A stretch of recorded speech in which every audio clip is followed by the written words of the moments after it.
الحمد لله وكفى والصلاة والسلام على رسوله المصطفى وعلى آله أهل التقوى. قدرمند و محترم و ورور پوښتنه کړې ده چې د ګناهونو او ناروا او حرامو طرف ته مې ډېر شوق او ډېر رغبت وي چې کله کم ناروا کار کم حرام کار ووینم نو زړه مې ډېر هغه خواته مایل وي چې کاش دغه ناروا حرام کار مې کړی وای. نو داسې یو ذکر او یا یوه دعا راته وښیاست چې الله تعالی مې زړه د دغه ناروا کارونو څخه را بند کړي او د زړه صفایي مې وسي. معززه قرآن عظیم الشان او احادیث شریفه او هغه دعاګانې چې په احادیثو کې راغلي دي یا فقهای کرامو لیکلي دي هغه د انسان د هر قسمه ناجوړۍ او درد دپاره دوا دي، خو چې عقیده یې ورته سمه وي. د دغه وسوسو چې په زړه کې درلویږي چې یاره دا ګناه دې کړې وای، دا تا ته شیطان ښایسته کړي دي او شیطان دې په ټولو رګونو په ټولو وینې کې در سره ګډ دی چې کم فکر دې زړه ته راسي شیطان دې نور هغه خواته مایل کوي چې دا کار دې وکړه، دا داسې خوندور کار دی، دا ګناه. محترمو د دې علاج کتابونو لیکلی دی، هغه دا چې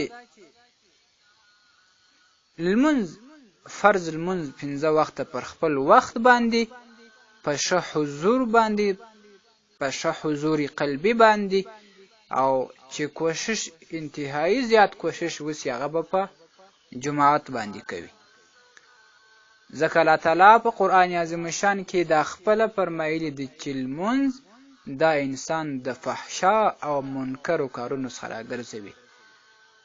نو که موږ چیرې لمونځ په صحیح توګه باندې ادا کړو الله تعالی به زموږ د زړه څخه دغه غلطې وسوسې دا غلط سوچونه او دا د ګناهونو و خواته میل هغه وباسي، زړه به مصفا سي. او بل دا چې اعوذ بالله من الشیطان الرجیم او لا حول ولا قوة الا بالله، دا په کثرت سره ویل ډیر ویل نو دغه هم زړه صفا کوي او د انسان د سوچ او فکر صفا کوي، د هغو غلطو کارونو څخه کم چې شیطان وسوسې ورچوي.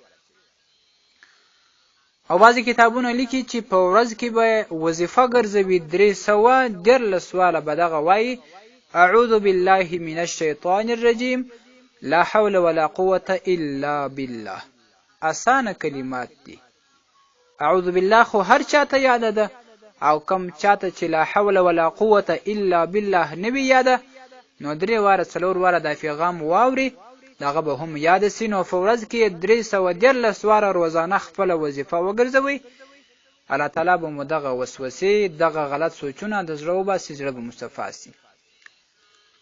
حدیث شریف کې راځي مشکات المصابیح په جلد 2 صفحه 219 کې نقل کړی حضرت ابو هريره رضی الله تعالی عنه وایي چې رسول اکرم صلی الله علیه وسلم وفرمایل اکثر من قول لا حول ولا قوة الا بالله فانها من کنز الجنه.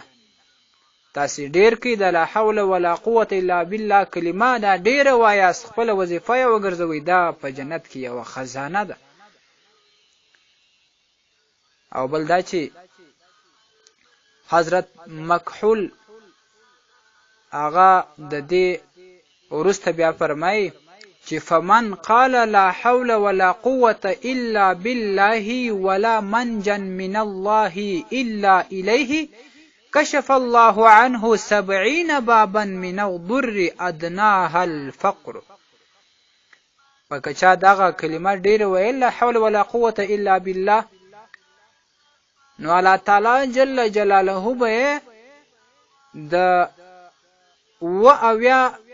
اویا دروازې چې کمی د ضرر دی هغه به ورته بندي کې د هغو څخه بیا وساتي هغه اقل هغه کمزورې دروازه چې الله تعالی ور باندې بندوي هغه د فقر دروازه د فقر به د ختم سي زړه به غني غني وي. نو چې یو کلمه د دومره فضیلت او برکت لري چې الله تعالی د هغې په برکت باندې اویا دروازې د ضررونو د انسان څخه بندوي چې هغه ادنا دروازه یې فقر ده، نو موږ ولې دا کلمه پرېښه ده، ولې نه وایو؟ او بل حدیث شریف کې راځي مشکات المصابیح په 2 جلد صفحه 217 رقم د حدیث 2320 دی. رسول اکرم صلی الله علیه وسلم فرمایي لا حول ولا قوة الا بالله دواء من 99 داء. لا حول ولا قوة الا بالله دا د 99 مرضونو دوا ده. ایسرها الهم، په دغه 99 مرضونو کې هغه کمزوري مرض چې دا لا حول ولا قوة الا بالله دوا علاج ګرځي هغه غم دی. غم به د انسان د زړه ختم سي، فکرونه به یې سم سي، الله تعالی به په ژوند کې، په مال کې، په عیال کې، په رزق کې برکات واچوي. معززو دا یو څو مختصره حدیث و د لا حول ولا قوة الا بالله پر فضایلو باندې کتابونو راخیستي دي، خو دغه کلمه ډیر بشمیره نور هم کتابونو د دې فضایل لیکلي دي چې لا حول ولا قوة الا بالله کې کم کمالات فراته دي. راځي خپل وظیفه یې وګرځوو، زړه به مصفا سي، د اویا د مرضونو دروازې به را باندې بندې سي، په بل روایت به د 99 مرضونو دروازې را باندې بندې سي، او نیت به مصفا سي، زړه به مصفا سي، د دې ګناهونو څخه به مو زړه را مات سي. نو دا به زموږ دپاره لویه نیکبختي وي. دغه یو ټکی ورسره یاد وساتئ چې کتابونو هغه دا لیکلې ده چې لا حول ولا قوة الا بالله روزانه 314 واره ویل دغه برکات انسان ته بیا حاصلوي. الله تبارک وتعالی ته مسپارمه. والسلام علیکم ورحمت الله وبرکاته. ستاسې د اسلامي پوښتنو جوابونکی مولوي حکیم الله صابر الحنفي صاحب د پوښتنو لپاره د رابطې نمبر 009 314 و 88 440. والسلام.